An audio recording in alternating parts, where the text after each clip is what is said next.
پھر مغرب کے بعد سب بیگمات کو وہاں بلاتے جہاں آپ کی باری ہوتی تھی، ان کے ساتھ دن میں 3 مجلسیں ہوتی تھی، فجر کی مختصر، عصر کی تھوڑا ٹائم، مغرب کے بعد پھر سب اکٹھی اس گھر میں، وہاں جتنی دیر وہ بیٹھیں اس کے لیے کوئی ٹائم مقرر نہیں ہوتا تھا۔ پھر وہ ساری عشاء سے پہلے اٹھ کے چلی جاتی تھی، اب عشاء کی نماز پڑھا کے آ کے فوراً سو جاتے تھے۔ لا سمرۃ بعد العشاء، عشاء کے بعد کوئی مجلس نہیں ہے۔ اور پھر آپ آخری 3 پہر جب رہتے آپ اٹھ جاتے تھے۔ تہجد کا وضو آپ خود فرماتے تھے، مسواک فرماتے، جس گھر میں ہوتے وہاں آپ نوافل ادا فرماتے۔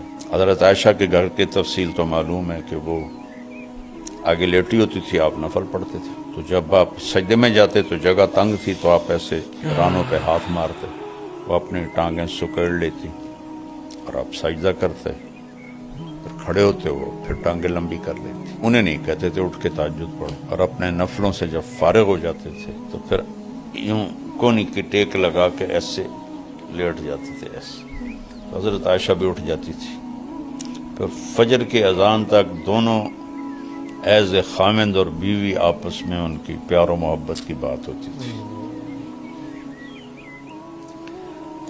یہ نہیں جو کہتے ہیں بھائی گھر میں بھی مشورے کرو کہ دین مٹ رہا ہے، دین کیسے زندہ کرے۔